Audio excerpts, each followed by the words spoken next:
Bonsoir, heureux de vous retrouver pour les débats du vendredi sur Gisre Info.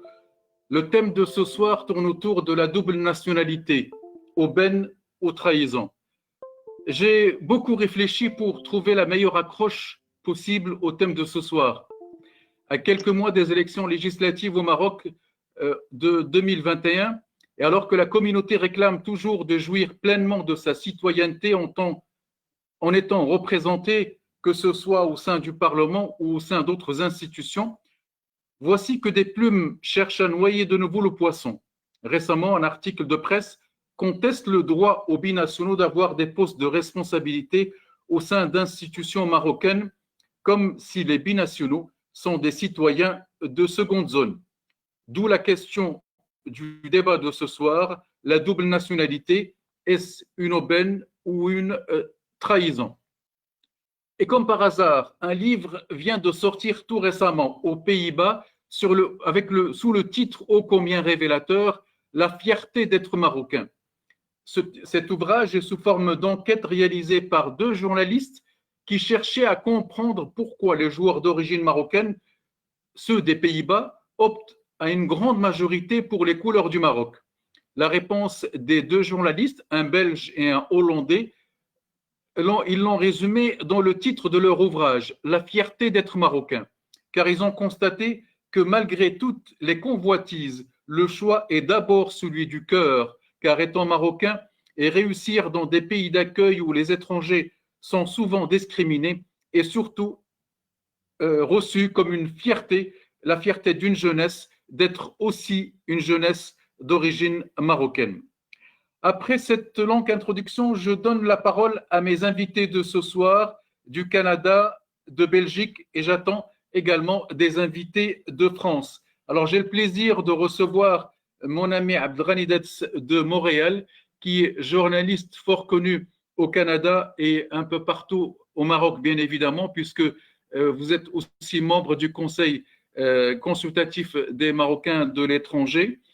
Nous attendons l'arrivée sur notre site d'une jeune avocate, toujours de Montréal, Nada Boumftah. Bonjour, c'est Albert Touta, artiste, écrivain, penseur néerlandophone de Belgique. Mohamed Zatraoui, conseiller musulman auprès des épipigés. Il nous expliquera ce que c'est. Marhaba, c'est Mohamed.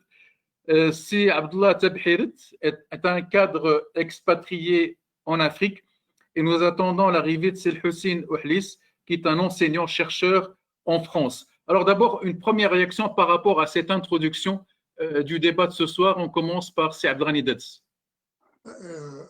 L'article auquel vous faites allusion, M. Bied, concernait les doubles nationaux qui sont retournés au Maroc et qui occupent des postes dans la fonction publique. Mais ça reste quand même un débat d'arrière-garde. Débat d'arrière-garde parce qu'on n'a jamais encore, malgré la Constitution de 2011, qui consacre plusieurs de ces articles aux binationaux, disons les choses comme elles sont, on n'a jamais défini quelle pouvait être réellement la participation des Marocains du monde à la vie publique au Maroc. Quand je dis vie publique, j'entends aussi bien participation politique éventuellement que participation aux efforts de développement ou présence dans les conseils, ce qu'on appelle les conseils de bonne gouvernance, dans le Conseil de la communauté marocaine à l'étranger auquel j'appartiens. Je ne parle pas comme membre du Conseil aujourd'hui, je parle vraiment comme Marocain du monde ayant la double citoyenneté.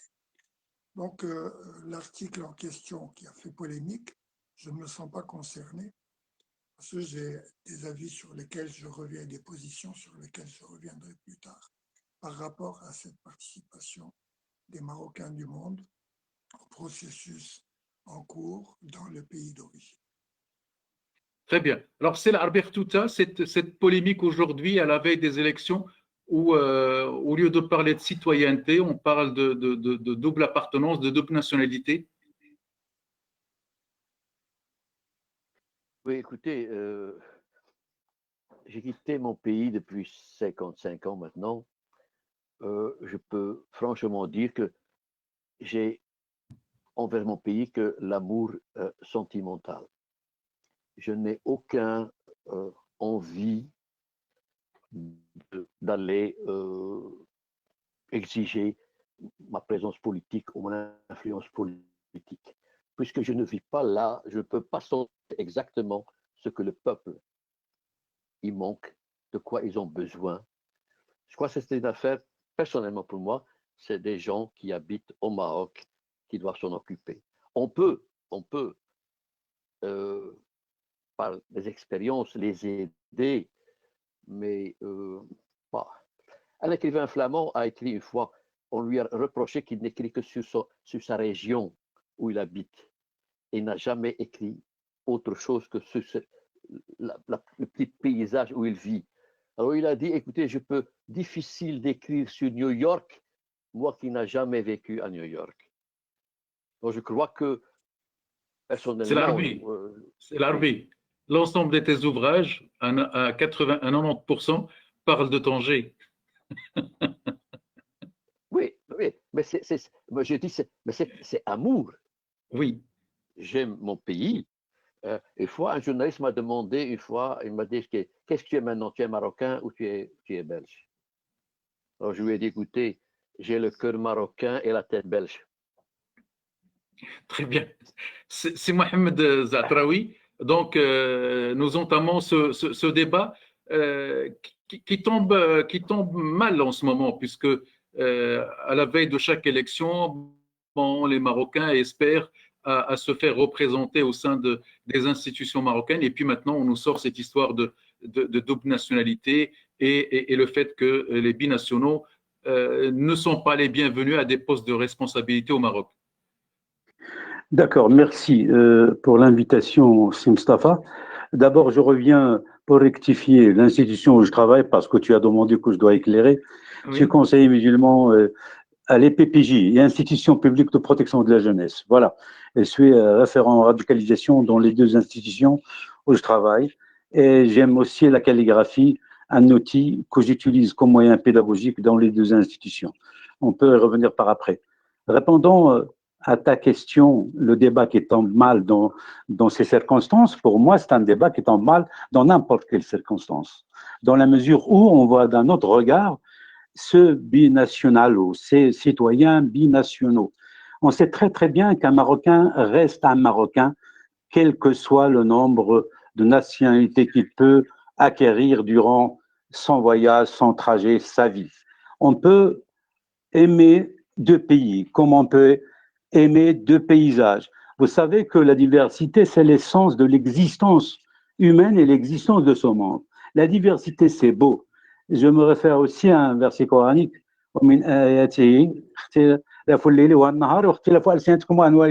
veut dire même le signe de Dieu, c'est la diversité, c'est la différence entre le jour et la nuit, la différence entre vos langues et vos couleurs de peau. Donc, où est le mal que quelqu'un aime un pays? Parce qu'on a des particularités avec les pays dans lesquels on réside, soit par la langue, soit par la philosophie, soit par la religion. Nous sommes francophones dans notre majorité, nous, les Marocains. Moi, je trouve que c'est normal que quelqu'un, l'un ou l'autre, va élire domicile dans un pays francophone, qu'il soit en France, au Canada, en Belgique ou ailleurs.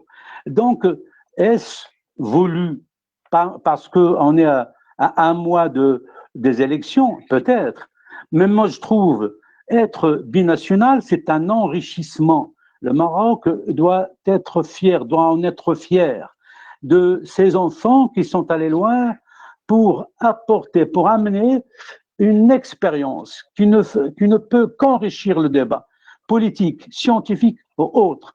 Pour moi, c'est une aubaine. En répondant à ta question, la binationalité, pour moi, est une aubaine. C'est Abdullah, vous êtes cadre expatrié en Afrique.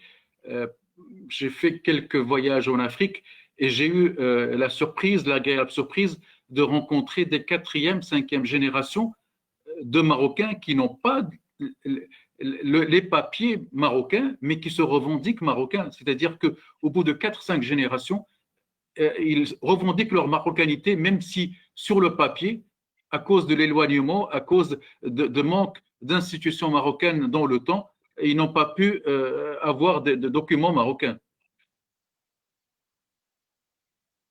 Le micro, c'est Abdallah, le micro.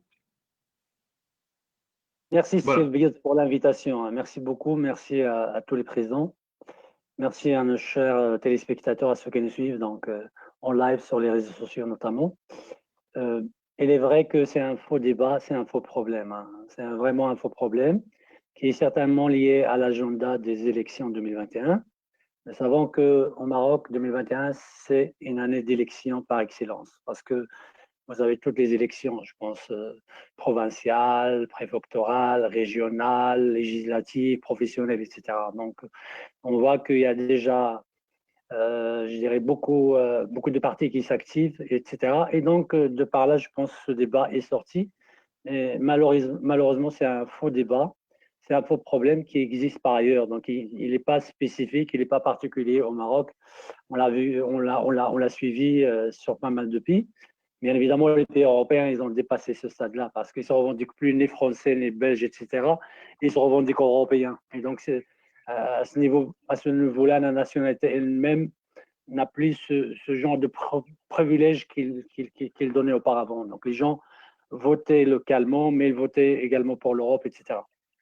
Donc, c'est un vrai faux débat, mais malheureusement, qui fait les choux gras, qui fait le bonheur de l'extrême droite, parce que je pense d'une manière un peu, je dirais, maladroite, ceux qui ont ouvert ce débat rejoignent d'une manière ou d'une autre l'extrême droite qui ont fait déjà de ce thème, qui en font leur fonds de commerce.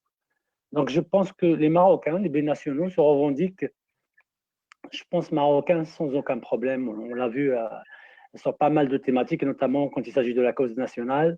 Et c'est un constat linéaire. 99,99% qui sortent sur, je dirais, Ashoman, c'est des binationaux pour défendre la marocanité de notre Sahara. Donc, la loyauté, elle est là. Ces Marocains sont fiers et ils éduquent leurs enfants également sur l'amour de la patrie. Donc, je pense qu'on ne peut même pas parler de ça. Si on commence à parler de ça, c'est une forme de chauvinisme qui doit être dépassée.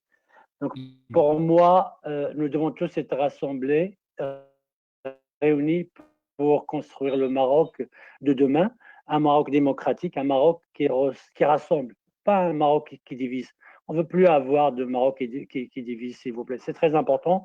C'est dont nous avons besoin parce que nous allons faire face à pas mal de défis et le Maroc a besoin de l'ensemble de ses enfants. Voilà.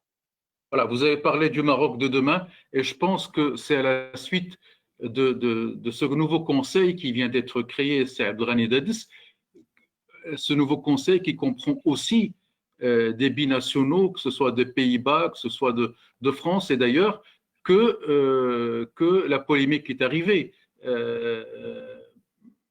Mais pourquoi, quand nous avons des Marocains qui réussissent, nous sommes fiers que X Marocain en Canada réussit, que Mohamed au Japon réussit, que notre ami aux États-Unis et l'humanité lui attend de lui le premier vaccin contre le Covid. Et quand il s'agit peut-être de faire appel à ses compétences dans un conseil marocain, on commence un peu à rouspéter.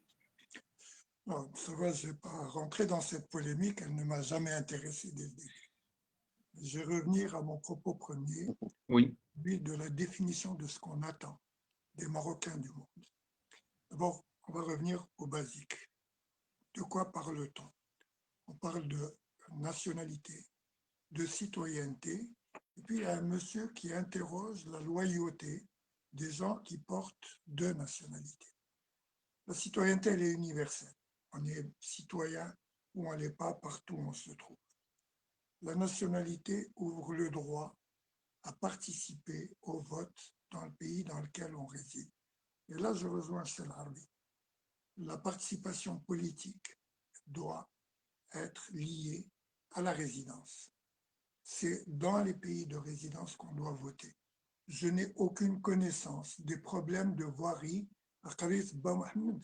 Pourquoi demanderais-je à participer aux élections municipales à Qaria. Je ne vis pas les difficultés de mes frères marocains en matière de santé, par exemple. À quel titre participerai-je à une élection législative? En revanche, ma citoyenneté, elle peut s'exercer au Maroc et au Canada. Comment? En participant aux efforts de développement, en transmettant les compétences que j'ai acquises ailleurs, dans la mobilité et dans une conception large de la compétence. Parce qu'on peut avoir un ingénieur en physique du solide, c'est-à-dire un spécialiste du nucléaire, d'origine marocaine qui brille. Mais au Maroc, aujourd'hui, l'agenda du Maroc n'est pas au nucléaire. Il est à l'aéronautique, il est aux nanotechnologies, il est à l'automobile, à la motorisation. Et donc, ça, pour la citoyenneté, elle s'exercera de cette manière, en transmettant mes savoirs et mes compétences et mes habiletés, pas uniquement la compétence. En revanche, je n'accepterai de personne qu'il s'interroge sur ma loyauté à l'égard de mon pays d'origine ou à l'égard de mon pays de... Que ce soit bien clair. C'est très clair. L'éditorialiste en question, comme n'importe qui d'autre. De toute façon, si je suis un traître, il y a des gens qui s'occupent de ça et qui le font avec beaucoup d'efficacité au Maroc. Mais je ne le suis pas. Et je ne suis pas sûr qu'un jeune homme qui a fait ses études au Canada, pour des raisons pratiques, a obtenu la citoyenneté canadienne et qui décide de retourner au Maroc pour servir son pays in situ, serve plus les intérêts d'une des parties de son identité que de l'autre. Merci, c'est Abdrani. De poser cette question, ce type de question. Merci, c'est Abdrani. Ta réponse et ton message est très clair. Alors, c'est l'Albert Touta. J'évoquais tout à l'heure vos écrits sur la ville de Tanger. Ça fait 55 ans que vous êtes en Flandre. Vous n'êtes même pas à Bruxelles. Vous êtes à 60 ou 70 kilomètres à l'intérieur de la Belgique, dans la partie flamande. Et vous avez gardé cet amour pour Tanger à tel point que vous faites les photos de Tanger, comment on appelle ça, les timbres, les livres sur Tanger. Tanger, c'est votre vie. Expliquez-nous un peu cet amour que vous avez pour cette ville. Oui, écoutez, ce n'est pas une exception. Je crois qu'un fassi fes, un rabbi, Emra Rabat, un Marrakech, Emra Marrakech. On me reproche souvent de dire, mais pourquoi toujours Tanger? Je reviens à ce que l'écrivain flamand a dit. Je ne peux pas parler de Marrakech parce que je connais de Marrakech que Jamal Fna et Koutoubia. Je ne peux pas être sincère en écrivant sur Marrakech. Mais je suis bien sincère quand j'écris sur Tanger, parce que je le sens. Je ne sens pas Tétouan, même si elle est à 50 km de chez moi. Je ne le sens pas, Tétouan, je sens Tanger. Et c'est la raison.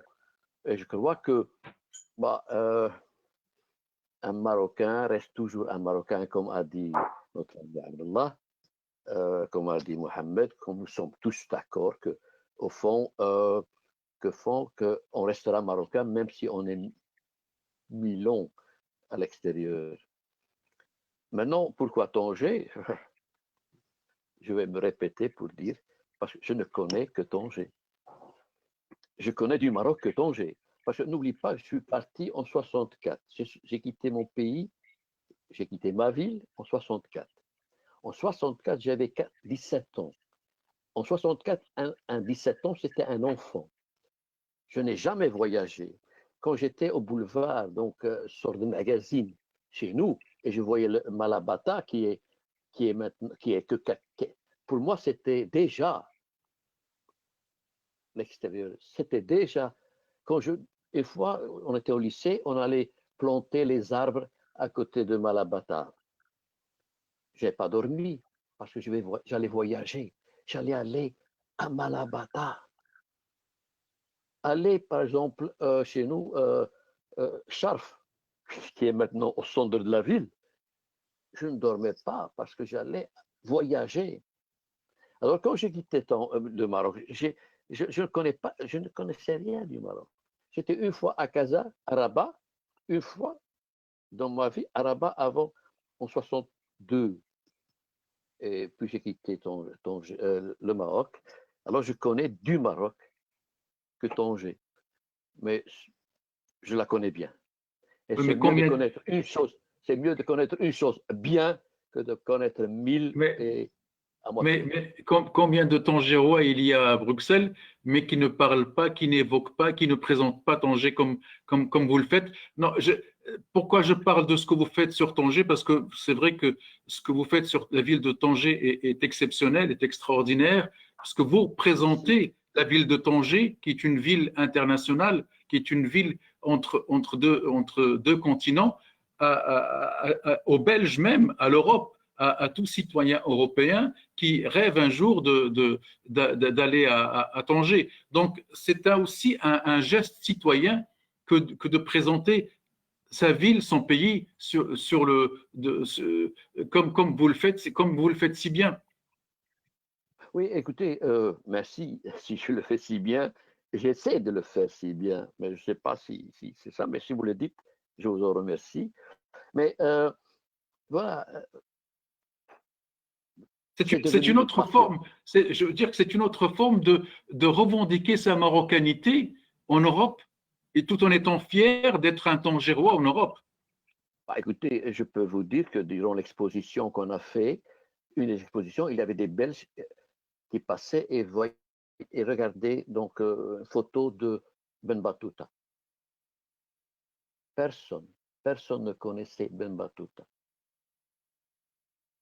Alors, on les a appris que Ben Battuta a fait 3 fois plus que l'Italien là. Et c'était aussi parce que chacun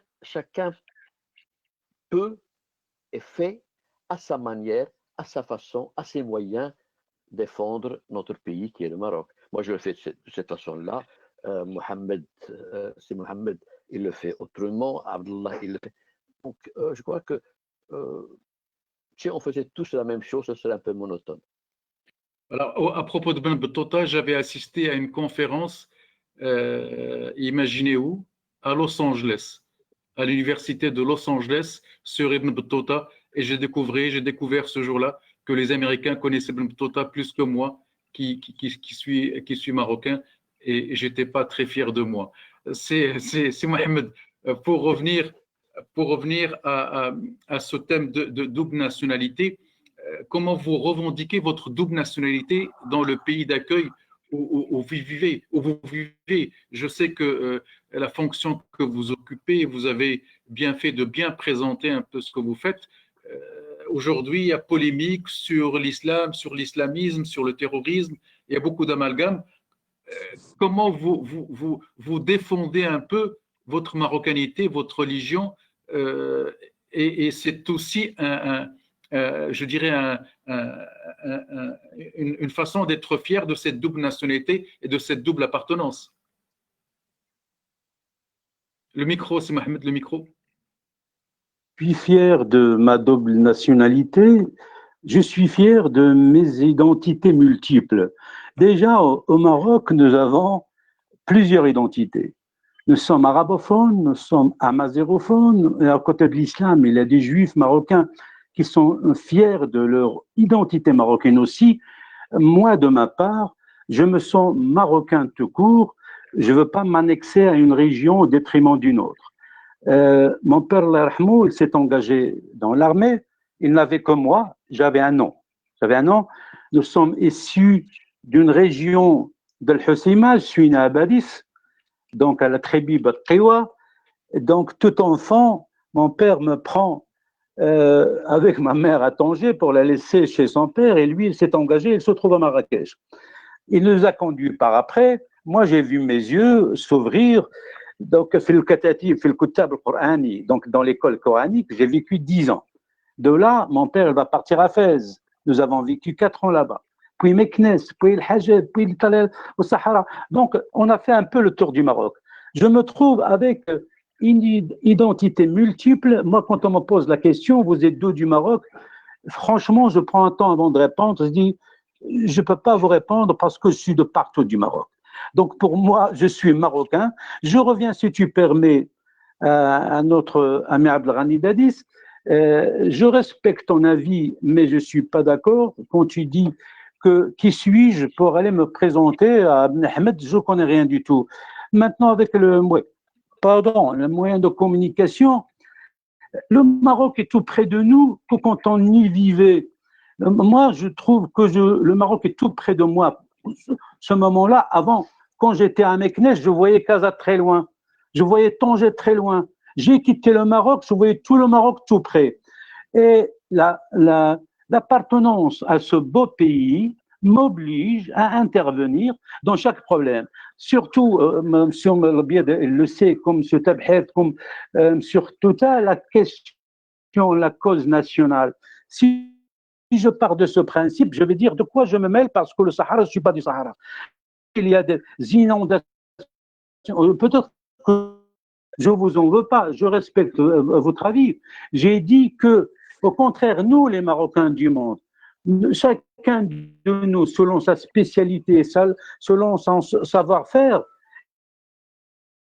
plein du Maroc. Et je trouve que la citoyenneté aussi, c'est la participation. Je veux une citoyenneté participative, même au niveau, par exemple, politique. Il n'y a pas que la voirie dans tel village éloigné. Il y a une politique, avoir un regard plus large sur la politique qui gère ce pays. Et nous, Marocains du monde, je crois que nous devons dire notre mot par amour à ces beaux pays. Parce que même ici, en Belgique, je suis fier aussi de mon identité francophone ici. J'ai assisté à des manifestations pour l'unité de la Belgique, comme je l'ai fait pour l'unité du Maroc, parce qu'on sait qu'il y a des extrémistes ici qui veulent émietter ce beau pays dont Jacques Brel avait dit, toi, l'Arbi qui aime bien Jacques Brel, il avait dit que la Belgique vaut beaucoup plus qu'une querelle linguistique. Donc aussi, pour la question de l'unité de mon pays, qui est le Maroc, je le dis, je ne m'en cache pas, je le dis haut et fort vis-à-vis de l'unité du Maroc. Et j'essaie d'intervenir comme je peux. Malheureusement, je suis démuni d'outils, mais je le fais, ne fût-ce que par le cœur.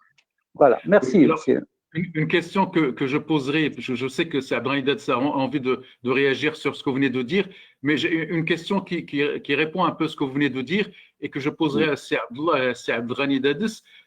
Est-ce que voter ou être représenté au Parlement marocain est une priorité pour le citoyen marocain de l'étranger? Est-ce que voter, être représenté passe avant les soins, la santé dans le pays d'accueil, la formation dans le pays d'accueil, l'enseignement dans le pays d'accueil, les conditions de vie dans le pays d'accueil?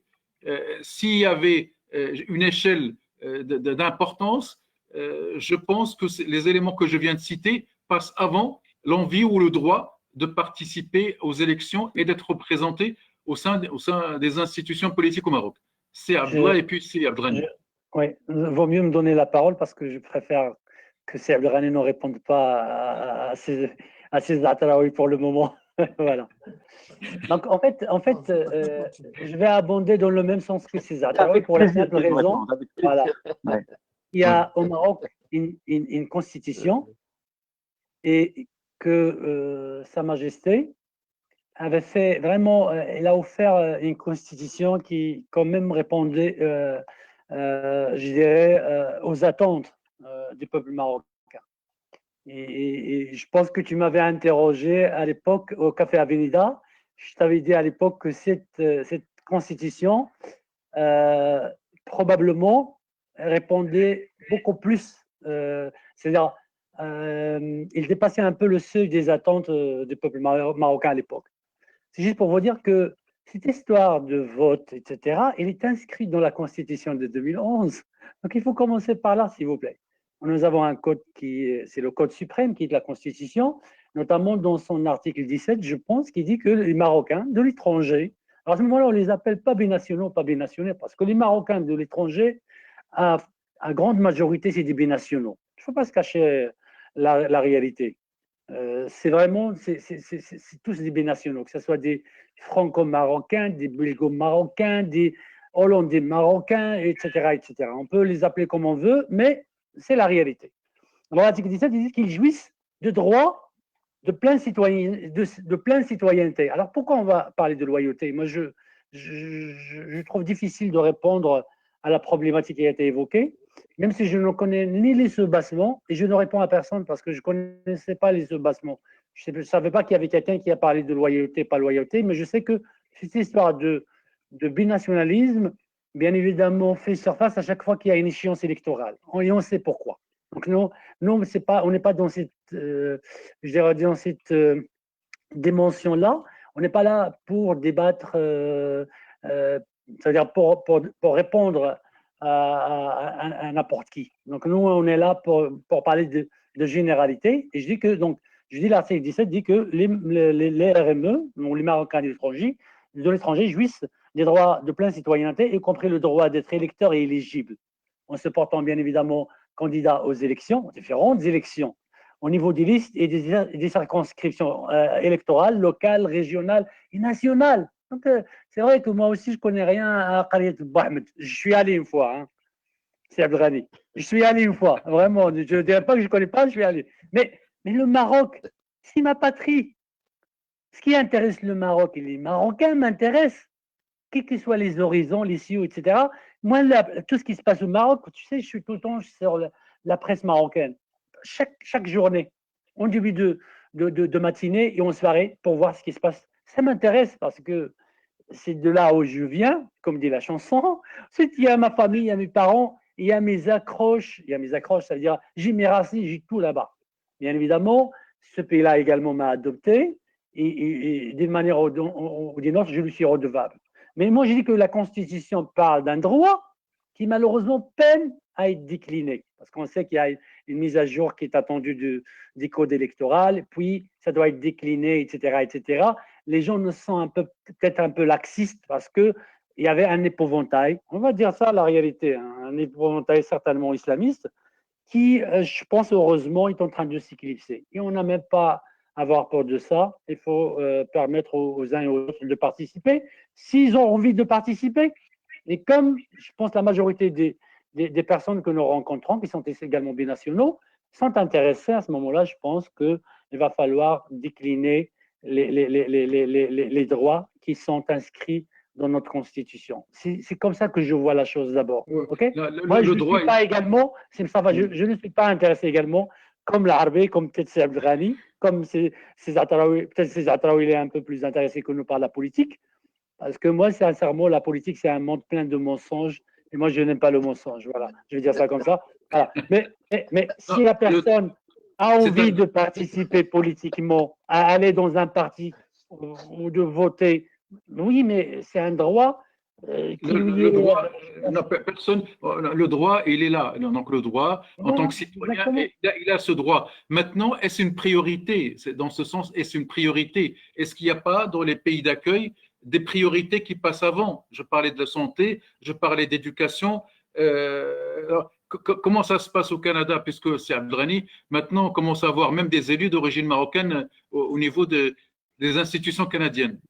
Ben oui, qui servent mieux leur pays que beaucoup de gens qui réclament le droit d'entrer au Parlement national. Voilà une façon de servir son pays aussi. Ben oui. Non, mais je voudrais d'abord lever une équivoque. Oui. Quand je parle de Qaryat Bouahmed, je fais une gradation dans mes préoccupations par rapport à mon pays d'origine. Sur la question de l'intégrité territoriale, j'ai organisé des manifestations à plusieurs reprises pour défendre l'intégrité territoriale.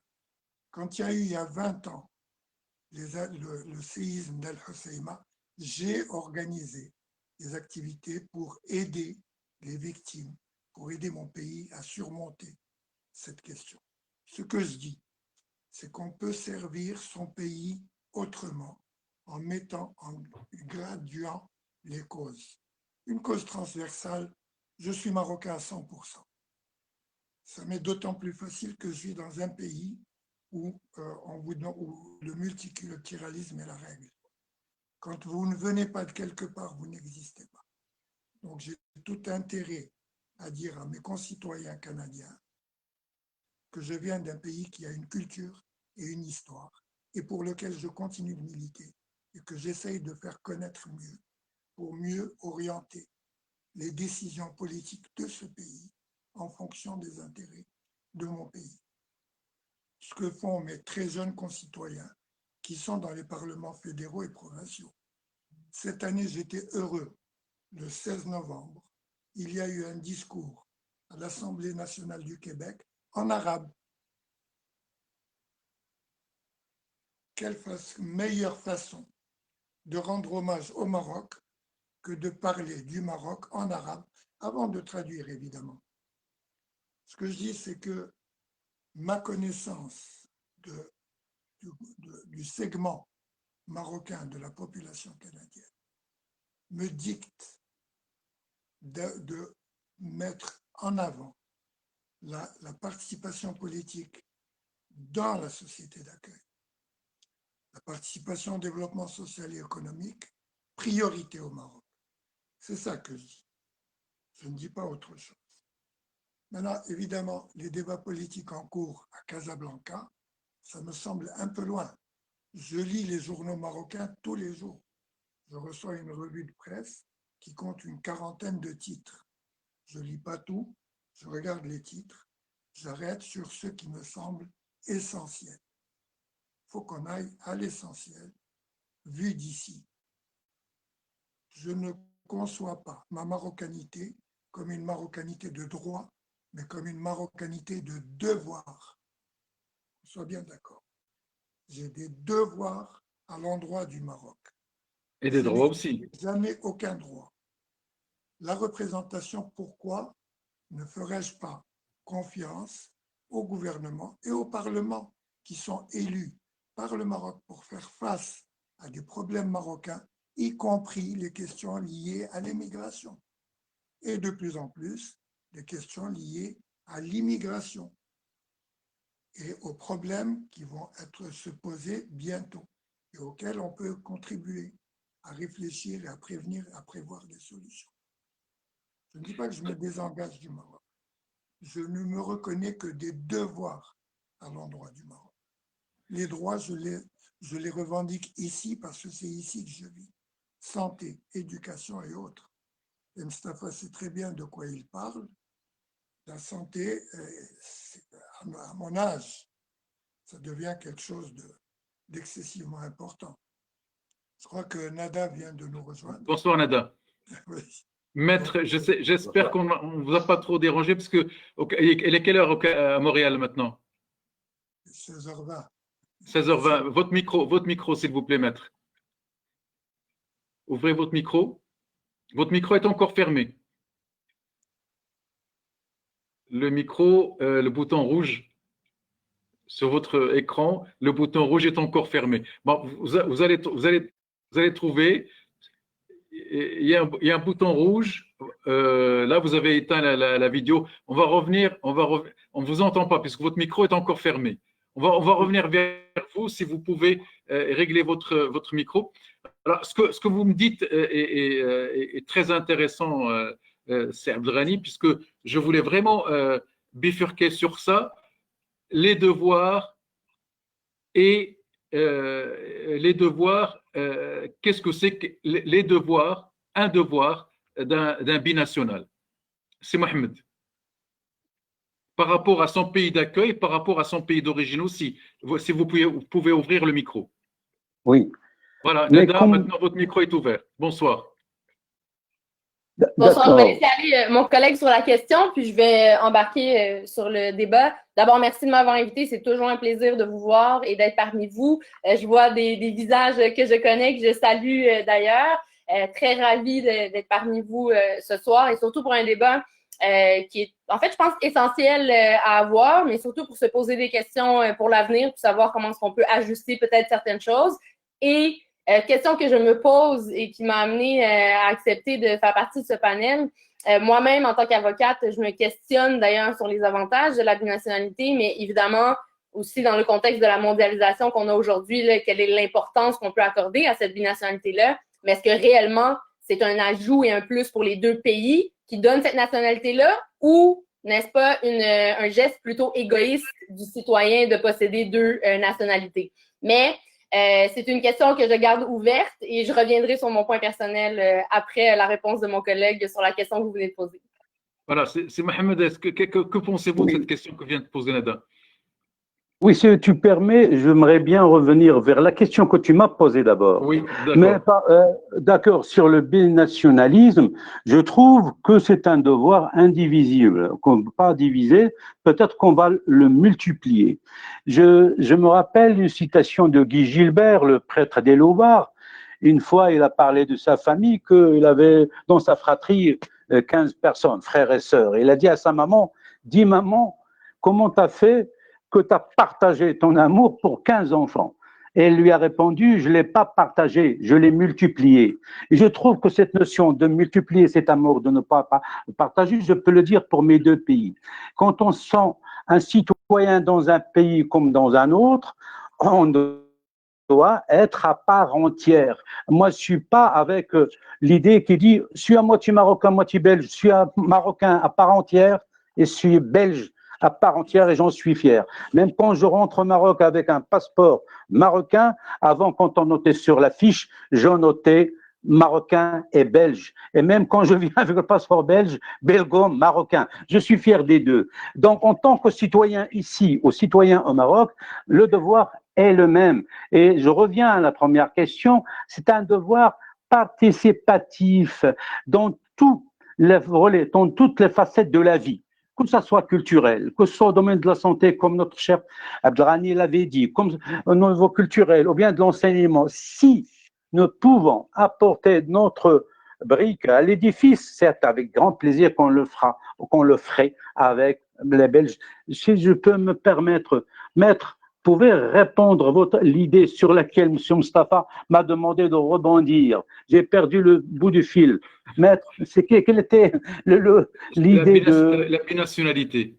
En fait, la question que je me posais et que je voulais entendre le panel, en fait, peut-être en discuter un peu ce soir, c'est la question est-elle plutôt de se demander si la binationalité n'est pas un geste égoïste en ce temps de mondialisation-là. Et je m'explique. Permettez-moi, messieurs, de vous faire une prémisse. Et parenthèse, je partage votre opinion sur le partage de l'amour et des deux nationalités. Moi-même, je suis très fière d'être canadienne, très fière d'être marocaine. J'ai mes deux nationalités. Alors, mais je me questionne, en fait, comme jeune, évidemment, mais comme future, peut-être citoyenne plus active dans ma communauté, peut-être en politique. Je pose des questions. Je lance ça dans les airs et je me demande, est-ce que cet avantage-là, qui me permet à moi, en tant que double citoyenne, de profiter des usages et des mœurs, et ça, c'est important de le noter, des deux pays. C'est qu'en venant au Canada, j'accepte finalement les mœurs et les règlements et les frontières et les lois du pays dans lequel je décide de m'installer et pour lequel nous avons travaillé pour avoir notre nationalité. Il ne faut pas l'oublier. Hein? Il y a aussi une distinction entre la nationalité marocaine qui m'est donnée de plein droit, parce que je suis née sur le territoire là-bas, mes parents sont marocains, auquel j'ai eu accès et qui a été beaucoup plus simple pour moi d'obtenir que ma nationalité canadienne. Le faisant, nous avons fait les démarches pour obtenir la nationalité canadienne et mes parents l'ont fait. On a quitté quand même le Maroc. Ça a été une décision qui a été prise par mes parents, qui n'a pas été forcée. On ne quittait pas, on ne fuyait pas la guerre ou quelque situation que ce soit. Alors, dans ce contexte-là où on le fait de façon tout à fait éclairée, où on le fait avec, en sachant qu'on a des enfants qui sont de sa nationalité marocaine et qui quittent pour en obtenir une autre, je me demande, et surtout au niveau légal, je me questionne au niveau exemple criminel, ça tombe bien, c'est le domaine dans lequel je pratique, les questions et les ententes qu'il y a internationales entre les pays. Par exemple, si j'étais de nationalité algérienne, avec le Canada, il n'y a pas d'entente d'extradition. Alors, je peux commettre un crime ici, me pousser en Algérie, puis faire venez me chercher, vous n'allez jamais me trouver. Vous comprenez? Alors que concrètement, ce que ça fait, c'est que je bénéficie en tant qu'individu des avantages d'être algérienne et canadienne. Maintenant, la question ne se pose pas au niveau marocain. On a quand même des ententes internationales, mais plusieurs se posent la question, ben oui, la jeune fille s'en va au Canada, elle est nationalité canadienne, donc j'ai tous les avantages qui viennent avec la nationalité canadienne, soit les offres de services publics, que ce soit la santé, que ce soit l'éducation, l'accès à tout ça. Mais en même temps, je peux aller au Maroc et je peux m'acheter une terre, je peux ouvrir un compte là-bas, je pourrais même me présenter comme politicienne au Maroc. Alors, je me questionne, est-ce que ce n'est pas un égoïsme de la part d'une citoyenne comme moi d'aller chercher ces deux nationalités-là, ou la question à l'inverse, n'est-ce pas plutôt un ajout de pouvoir garder ces liens-là et ces contacts-là avec nos ressortissants marocains qui sont fiers de porter le drapeau marocain, sont fiers d'être de nationalité marocaine, mais ont été chercher une autre nationalité étrangère? Est-ce que ça facilite le contact pour avantager les deux pays, pour amener les deux pays ailleurs? Mais qu'en est-il de la majorité, essentiellement des gens qui ont la binationalité? Qu'est-ce qu'ils en retirent? Qu'est-ce qu'on en gagne? Et est-ce vraiment la question à l'avantage des deux pays de réaliser ce type d'entente-là? Certains pays parlent même de fermer complètement la possibilité à la binationalité. Et je peux parler là de la Chine, par exemple, qui le refuse complètement. Et en prenant cet exemple-là d'extrême comme la Chine, messieurs, ce que j'amène comme réflexion, c'est qu'on a là un exemple de power puissance. Ces gens-là ont décidé de maintenir tellement serré leurs citoyens que même les ressortissants, si tu veux avoir les avantages de la Chine, il faut que tu restes chinois, là. Tu ne vas pas chercher rien d'autre. Tu es à nous, tu es pour nous, tu amènes pour nous, et c'est comme ça. Ouais, alors, malheureusement, il y a des mentalités qui sont un peu plus comme ça maintenant. Où est-ce que nous, on se situe? C'est la question que je veux. Oui, c'est Mohamed. Non, l'élément essentiel par lequel Maître a débuté la question, est-ce de l'égoïsme? Au contraire, moi je trouve que c'est de l'altruisme, parce que tu aimes beaucoup, 2 fois plus. C'est pas de l'égoïsme, aimer un territoire ou une nation au détriment de l'autre. C'est aimer deux à la fois, et à mon regard et à mon sens, c'est pas de l'égoïsme, c'est de l'altruisme. Pardon.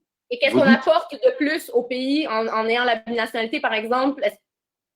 Mais une autre expérience, un autre regard, un autre regard.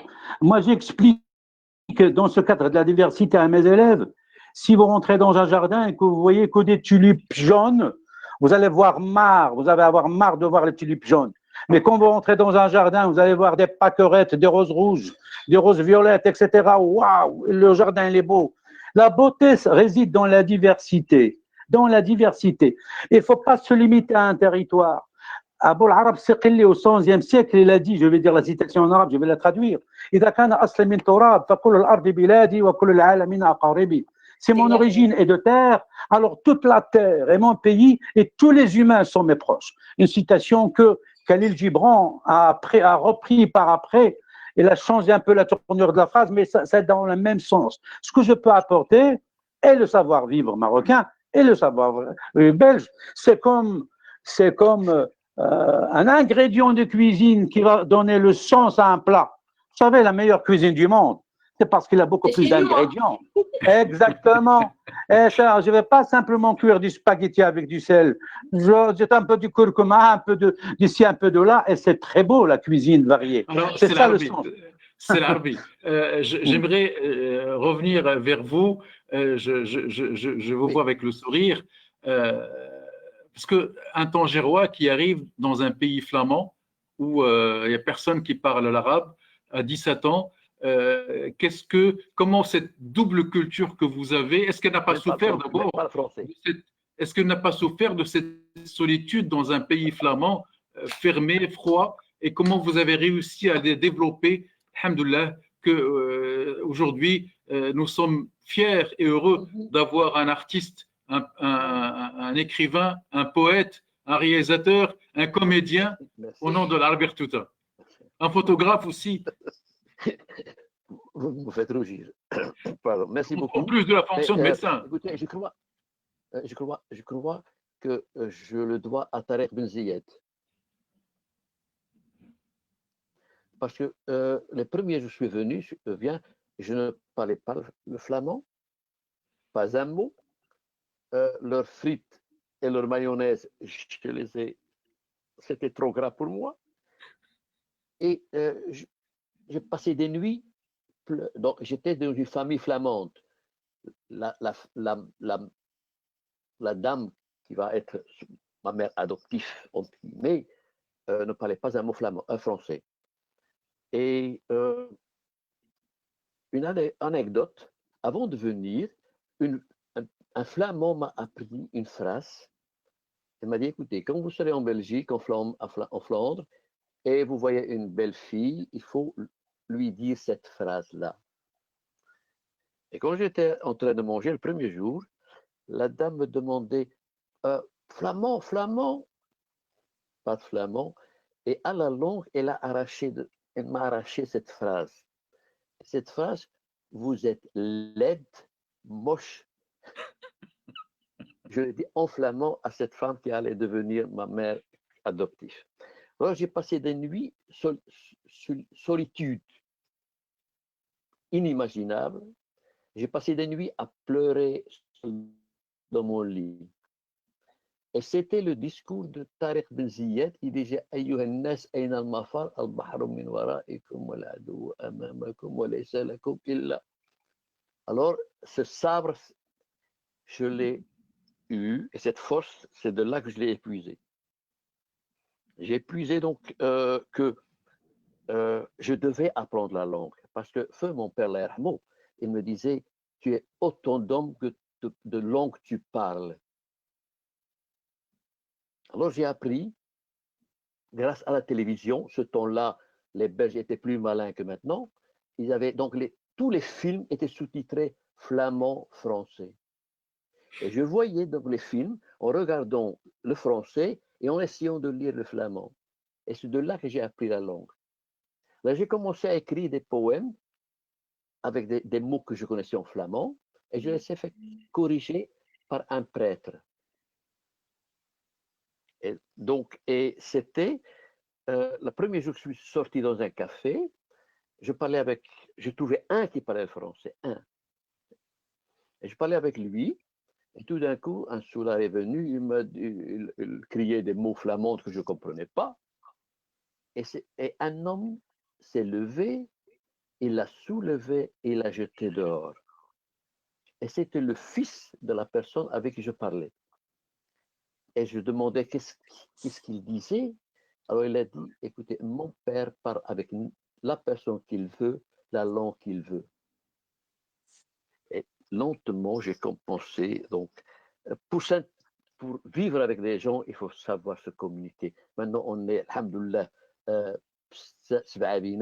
on est à 7. Il y a une langue qui nous lie. Et c'est ça ce qu'on doit apprendre la langue de l'autre, comme l'autre doit apprendre aussi notre langue. Alors, j'aimerais... Oui.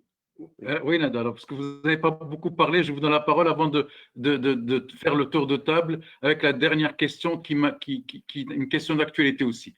Allez-y, Nadia. Nada. Très bien, en fait, d'ailleurs, je voulais sauter sur ce que M. Larbi vient de dire, parce que nous, chez nous au Québec, aujourd'hui d'ailleurs, à la radio, on a parlé, entre autres, d'un cas d'un individu qui a été déclaré coupable d'une infraction et l'individu vient de l'étranger.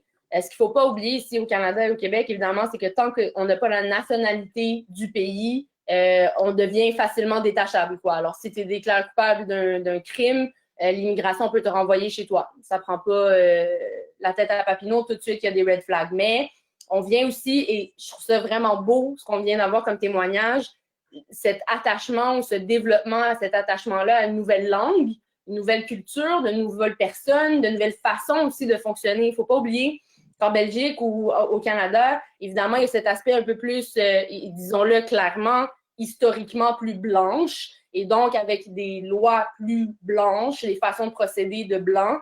Et c'est à nous de nous adapter à ça. Je trouve ça beau comme histoire parce qu'en partant de zéro, de rien, et même de nuit où il en pleurait, il y a eu quand même cet attachement-là, ce désir en tout cas d'apprendre à connaître l'autre et de s'y adapter. Et ici au Québec, c'est un gros débat qu'on a. énorme. Les gens se posent la question, même qu'il y a des partis politiques qui font des gains là-dessus en disant aux gens, regardez, les immigrants, ils ne s'adaptent pas à nous, ils ne veulent pas apprendre.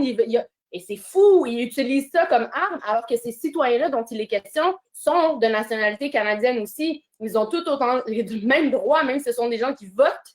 Et d'ailleurs, ça, c'est un autre débat. Il faut inviter les gens à aller voter. Si vous vous plaignez, levez-vous et allez le faire. Mais c'est beau de voir ça et d'avoir cette ouverture-là. Et ça revient à ce que M. Mohamed disait, la beauté de l'amour d'aimer d'autres, mais il y a aussi la grande question, l'application de cet amour-là. Comment est-ce qu'on peut le faire comme citoyen de deux nations, mais évidemment comme citoyen personnel au niveau de mes actes, de mes acceptations de ce nouveau pays-là. Et il ne faut pas oublier que cet amour-là, si j'accepte d'avoir deux nationalités, il faut que je le démontre de part et d'autre. Donc, entre autres, en démontrant une exemplarité dans ma citoyenneté, en votant, en payant mes impôts, en étant un atout pour la société dans laquelle je vis, en travaillant, etc. Mais également en essayant de voir comment est-ce que je peux faire un retour à mon pays natal, qu'est le Maroc. Alors, je partage vraiment, messieurs, votre opinion et vos belles histoires. Alors, la dernière partie de ce débat, qui d'actualité, c'est la situation de la communauté marocaine un peu partout dans le monde. J'aimerais commencer par peut-être l'Afrique. C'est Abdallah. Aujourd'hui, le Maroc brille en Afrique. Il y a eu des actions importantes réalisées par le Maroc, le soutien pendant la période du Covid, le soutien politique, le retour du Maroc en Afrique. Donc tout ça a fait que l'image du Maroc est très positive en Afrique. Oui, je commencerai peut-être avant d'aller dans ce sens-là par essayer de mixer ce qu'avait dit c'est Mohamed Zatraoui et Mademoiselle Nada. C'est important parce que dans un jardin, c'est vrai, c'est agréable d'avoir plusieurs fleurs, etc. Et que nécessairement, on n'aura pas que des tulipes jaunes, rouges ou même noires. On pourrait avoir également des orsis, riga, les orsis. On pourrait également avoir ce que nous appelons communément les mauvaises herbes. Les mauvaises herbes. Et à tort. Même les mauvaises herbes sont utiles en pharmaceutique. Voilà, en fait, on les appelle les mauvaises herbes, mais en fait, ils ne sont pas inutiles. Ils ont certainement un rôle à jouer dans le jardin. On ne le sait pas, ou peut-être la science n'a pas encore bien appréhendé. Moi, je dis que dans des sociétés, Nada, vous allez trouver des bons et des mauvais. Donc, mais on ne peut pas jouer gérer le jeu de l'extrême droite, etc. Parce que bien évidemment, ils mettent toujours en avant les faits divers et les délinquants qu'ils appellent la raka, etc. pour omnibiler et cacher et occulter l'effort de toute une communauté qui est un effort quand même valorisé et valorisant. Et il est là. C'est-à-dire, nous avons beaucoup de stars, et au niveau de l'art, au niveau de la science, au niveau de la médecine, au niveau de compétences diverses, etc. On n'en parle pas. On parle généralement, ce dont on parle, ce qui est éloquent, c'est les mauvais exemples, etc. Un petit dealer, machin, etc. Voilà. Des trucs de manque de civisme, etc. Alors, pour revenir à ma question. Pour revenir à ta question, en fait, je pense que ça va également dans le sens porteur et qui a connu des succès. C'est la stratégie de Sa Majesté au niveau de l'Afrique. C'est vrai que la pénétration du Maroc maintenant au niveau de l'Afrique est une réalité et qui a une présence économique avec de lourds investissements, d'investissements très, très importants. Au niveau, par exemple, notamment au niveau de l'Afrique francophone et de l'Afrique de l'Ouest, le Maroc est vraiment présent. Donc, il y a une image qui s'est construite, mais il y a également des ambitions qui sont portées. Mais je dis, il y a une forte présence, mais je pense qu'il y a encore beaucoup de choses à réaliser, beaucoup de projets à faire au niveau de l'Afrique. Je pense que le Maroc est en train de revenir dans son continent. Voilà. Il est en train de revenir, je dirais, petit à petit, progressivement. La présence, elle est réelle, mais il demande à être renforcée. C'est vrai que même l'image du Maroc est en train de changer partout. Et donc, tout le monde maintenant reconnaît au Maroc cette position, je dirais, de leader et de moteur et de catalyseur au niveau de l'Afrique. Donc, c'est un rôle maintenant qui est reconnu au Maroc, mais qui était également avéré. Donc, c'est une réalité. Ça, maintenant, effectivement, on est au niveau de l'exemplarité, et notamment ces histoires de racisme, peut-être qu'on en parlera un petit peu. C'est très important qu'on fasse tous un effort parce que je pense que dans nos sociétés, il y a malheureusement encore le racisme qui est existant. Nous, qui sommes ici en Europe et au Canada, on se plaint généralement du racisme. Mais je vous dis, je vis avec des Africains, je dirais de l'Afrique de l'Ouest, qui se plaignent du racisme des Maghrébins. Ils donnent des exemples, ils ont vécu dans nos pays, au Maroc, en Algérie, beaucoup de racisme, mais également en Europe, et ils en parlent. Et c'est une réalité. Il y a déjà beaucoup d'efforts à faire à ce niveau-là. Mais sinon, nous sommes vraiment dans notre, je dirais, dans notre place. Cette histoire de reconquête de l'Afrique est une stratégie, je dirais, fructueuse et aubaine pour le Maroc. C'est une opportunité formidable qu'il va falloir saisir. Et en termes d'exemplarité, comme ici, comme là-bas, comme au Maroc ici, il faut toujours faire preuve d'exemplarité. Je pense que le Maroc est typiquement un personnage très intéressant. C'est quelqu'un qui est dévoué quand il est motivé, quand il trouve également intérêt. Voilà, on va dire ça comme ça. Alors, est-ce que nous n'avons pas trouvé des intérêts là où nous sommes? Oui, c'est une réalité. On est en train de jouir de plein de droits. Voilà, et nous voudrions de la même manière jouir de droits au Maroc, comme déjà le reconnaît la Constitution. Il trouve un peu bizarre que depuis 2011, on n'arrive pas à décliner pas mal de décrets qui sont relatifs à ces droits-là. C'est vrai, on doit être dans notre esprit, dans notre démarche, à parler également obligations. Qui sont mes obligations vis-à-vis de la société qui m'accueille, que ce soit ici, que ce soit de l'autre côté, mais également, elle est tout à fait légitime de parler de droit. Voilà. Alors, je voudrais revenir sur une image que vous avez, mauvaise herbe. Moi, ce qui me fait peur, c'est le développement de ces mauvaises herbes un peu partout au sein de la communauté. Et là, je suis avec beaucoup d'amertume ce qui se passe au Canada, et je vois que la communauté marocaine du Canada qui était soudée, qui était unie autour de principes, qui était bien intégrée, qui était solidaire, aujourd'hui, je commence à voir quelques divisions qui commencent à nuire à l'image de la communauté marocaine au Canada. C'est Abdelghani, vous qui êtes là-bas depuis plusieurs décennies. Permets-moi de ne pas cautionner ton jugement. C'est ce que je vois de l'étranger au niveau de Facebook et autres. Je vois beaucoup plus de divisions que par le passé. Les réseaux sociaux, c'est des minorités. C'est pas des gens Exactement. qui travaillent. Tu en as une devant toi. Elle, sa sœur et un groupe de jeunes du même âge, pas nécessairement nés au Maroc, nés ici, qui mènent des actions caritatives au Maroc, qui emmènent ici, dans le milieu dans lequel ils vivent. Nada est à la tête d'une clinique d'aide juridique. C'est que la justice est très chère ici. Nous sommes des justiciables. Nous n'avons pas toujours les moyens. Elle vient à l'aide de beaucoup de gens, pas nécessairement marocains, dans son milieu. Sa sœur, en revanche, organise des missions médicales au Maroc. Elle en est à la 3e. Et il y a des dizaines, voire des centaines de jeunes Marocains et de jeunes Marocaines qui sont dans cette dynamique-là. Bon, pour te dire que la communauté, elle se porte bien. Son image n'est pas mauvaise. Alhamdoulilah, non. Mais est-ce qu'elle gagnerait pas à être un peu plus solidaire? Elle a toujours été solidaire au Canada. Est-ce qu'elle gagnerait pas à être un peu plus solidaire? Il y a quelques jalousies à droite, à gauche qui nuisent un peu à l'image de cette communauté.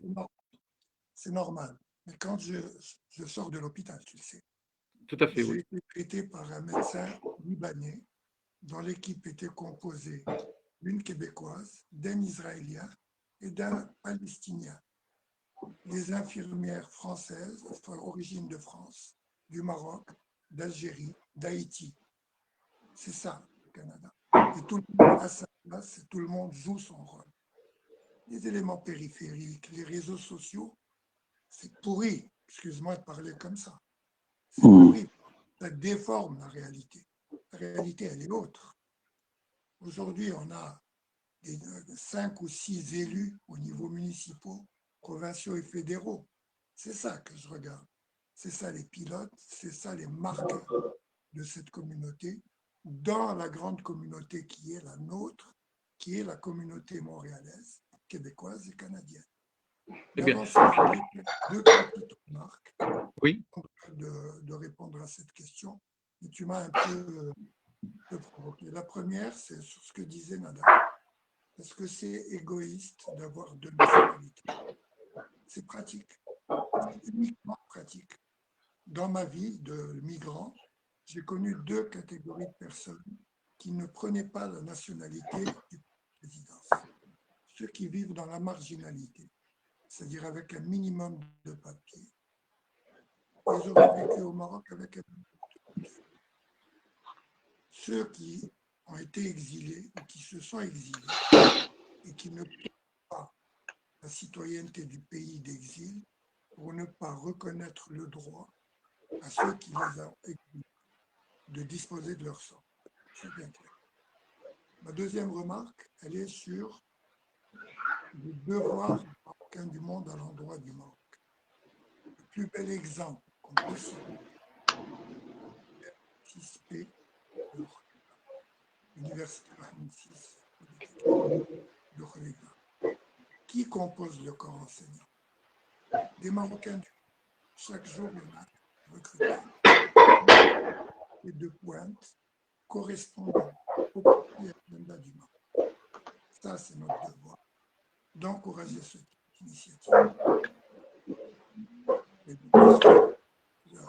le père Gérard, cité par Mohamed, moi, je réponds par une citation de Michel Serres. Le savoir a ceci de merveilleux, et quand on le partage, il se multiplie. Et Kholega est en train de multiplier ses savoirs et ses compétences. Très bien. Merci beaucoup, Sir Abdrani. Alors, pourquoi j'évoquais un peu cette problématique?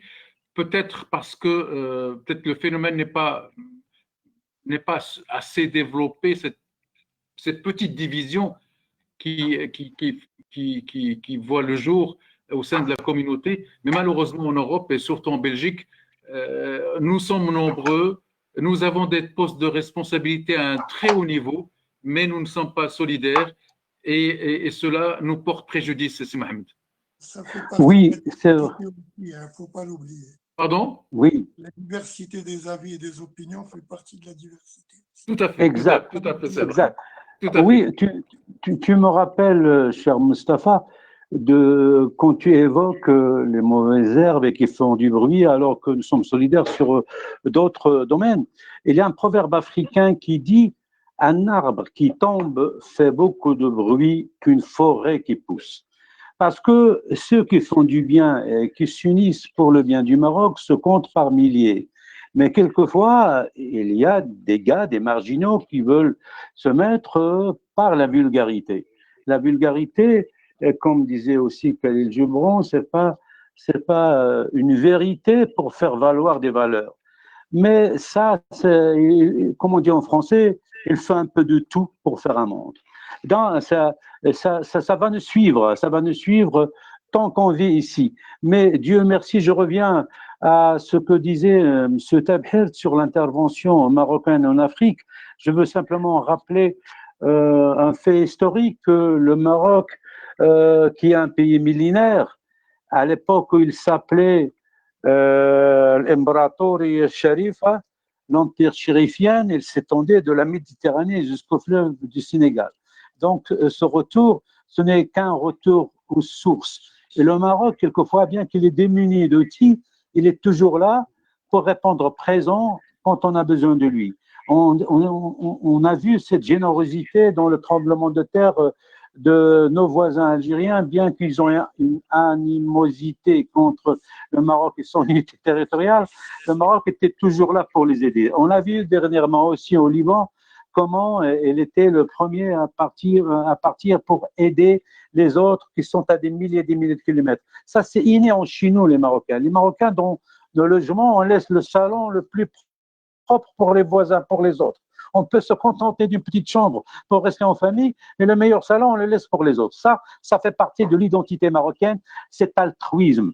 Et voilà, je crois que je ne vais pas m'étaler beaucoup plus. Je te remercie, cher Mustapha, parce que c'est la dernière question, d'avoir cette initiative. Je souhaiterais qu'on aura d'autres occasions de parler sur d'autres volets de notre Inch'Allah. marocanité et dans notre double culture et double nationalité. Je vous Inch'Allah. remercie. C'est l'Arbi, l'artiste. Qu'est-ce que vous nous préparez prochainement et qui rehausse encore l'image du Maroc en Europe? Bon, écoutez, le problème, c'est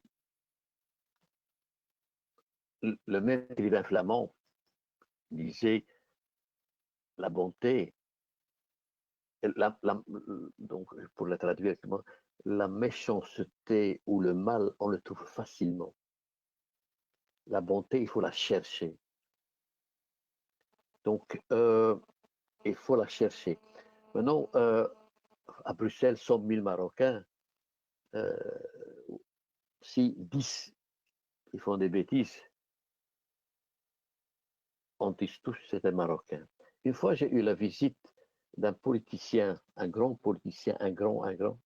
Il m'a demandé, mais je parle maintenant d'une vingtaine d'années, qu'est-ce que je peux faire? C'était aussi les élections. Qu'est-ce que je peux faire pour votre communauté?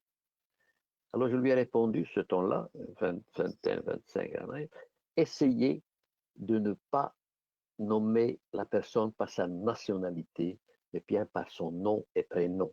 Comme vous dites, c'est un Pierre François qui a tué sa femme, eh bien, ne dites pas c'est un Marocain qui a tué sa femme, dites c'est Mohamed Choucha qui a tué sa femme. Parce qu'après 10 fois entendre c'est le Marocain qui l'a fait, on pense que tout le monde, tous les Marocains sont soit voleurs, soit assassins, soit malfaiteurs.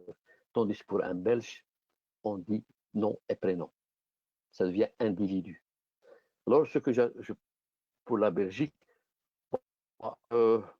comme disait notre ami Mohamed Satraoui, Brel disait, ça vaut beaucoup plus qu'un conflit linguistique. Une querelle linguistique. Oui, il avait une autre idée beaucoup plus importante que ça, et c'était le temps de service militaire. Et Brel a dit, il y a une solution. Faisons les Flamands le service militaire chez les Wallons et les Wallons chez les Flamands. Et c'était ce temps-là 2 années de service militaire. Et après 2 ans de service militaire, les Flamands deviendront francophones et les francophones deviendront, parce qu'on va se marier. Et je crois que on passe des moments difficiles. C'est une certitude. On passe des moments difficiles. Mais je garde la foi que la bonté de l'homme gagnera quand même à la fin. C'est Abdallah. Que dire après c'est l'Arbi. Vous nous mettez la barre haute avec quand vous avez des écrivains, des philosophes, etc. Clairement, voilà. Vous êtes obligé d'aller creuser au fond de nos cervelles pour aller chercher quelque chose. En fait, c'est juste pour dire que c'était très intéressant comme débat. Je sais que c'est un débat d'actualité, même s'il est forcé par un agenda. Et nous, sincèrement, on se met au-dessus de ce genre d'agenda. Ce qui nous intéresse, c'est qu'en tant que Marocains, on est profondément fiers de notre double appartenance. Et je pense que notre attachement à notre patrie n'est plus à démontrer. Il n'y a personne qui doute de cet attachement et de la nature de cet attachement. Bien évidemment, on utilise ça, on instrumentalise, etc. Mais nous, on va se poser au-dessus de ce genre d'instrumentalisation pour dire que nous aimons énormément notre pays et nous restons attachés et que nous allons participer à chaque fois que le Maroc le demandera à la construction de ce Maroc que nous aimons, à ce Maroc qui nous rassemble et qui continuera à nous rassembler. Voilà. C'est très important de fédérer toutes les énergies, les ressources. Le reste, je pense qu'avec cet agenda de 2020 qui est déjà menacé par le Covid, on va plus entendre parler de ça. Bon, malheureusement, on va suivre ça pour un certain moment, mais on va passer outre parce que ce qui est très important, c'est de penser d'une manière très constructive et très positive pour construire demain C'est ça qui nous importe, qui importe les générations à venir, et notamment nos enfants. Voilà. Je tiens vraiment à vous remercier. Vous êtes, je pense, une population de 5-6 personnes, mais une population très agréable. Et c'était un débat très intéressant et je vous remercie tous. Merci, cher ami. Alors, on termine par une plaidoirie de Maître Nada sur Je remercie aussi. votre vision du Maroc de demain pour vous, jeune génération marocaine au Canada et à l'étranger en général. Comment vous voyez la relation dans 10 ans, dans 20 ans avec le Maroc? Comment vous aimeriez développer cette relation avec votre pays d'origine? Là, vous me demandez une question politique à long terme, mais que le monde parfait dans lequel je souhaiterais vivre, évidemment, c'est un monde où les collaborations… La relation oui, exact, que vous aurez avec votre pays d'origine. Exact. C'est que cette relation-là, premièrement, demeure. Évidemment, ce patriotisme, et on en a parlé lors d'un autre débat un peu plus tôt cet été, sur l'attachement que les jeunes ont ou n'ont pas par rapport à leur pays d'origine. Revenons à la source, ça vient vraiment des parents, c'est important. Je pense que autant l'acceptation de la nouvelle culture, comme M. Larbi l'a dit, autant que l'attachement de notre culture d'origine sont importants. Les deux, on parle de mixité, de mélange, et non pas de renonciation à. Il ne faut pas oublier, et sur le mot de la fin, j'aimerais rappeler à tous et à toutes que nous avons cet avantage-là, ce pouvoir-là, cette possibilité d'avoir cette double nationalité-là. C'est un cadeau, mais il n'en demeure pas moins que c'est un privilège. Alors, il ne faut vraiment pas l'oublier. Nous avons des obligations, nous avons également des droits qui viennent avec, mais c'est à nous de voir comme jeunes comment on peut développer, continuer à pousser pour ramener, redonner au Maroc. Je pense qu'on est plusieurs jeunes qui veulent le faire et qui sont prêts à cet été là, de déménager, de retourner au développement dans l'Afrique. Je pense qu'on a les cerveaux, on a le talent et on a les gens partout à travers le monde qui ont encore cet attachement patriotique-là. Et comme on l'a si bien dit, on sera là à l'appel si jamais le pays a besoin de nous, on veut le développer, mais je pense qu'il faut aussi créer cette ouverture-là de l'autre côté, que la perche soit tendue. Je pense que l'hameçon risque de mordre au bout de la corde et en espérant que le fruit de cette pêche-là soit positif pour le pays, autant d'ici que d'ailleurs, il ne faut pas l'oublier, un Marocain qui rayonne à l'étranger, c'est un Marocain quand même. Hein? Alors, on parlait de poissons pourris peut-être un peu plus tôt ou de mauvaises herbes, mais il y a aussi des herbes et des belles fleurs qui poussent et qu'on voit pousser, des beaux projets. Il faut les encourager. Il y a surtout de belles fleurs et la preuve, votre présence parmi nous ce soir. Merci beaucoup. Merci, chers amis, de votre présence.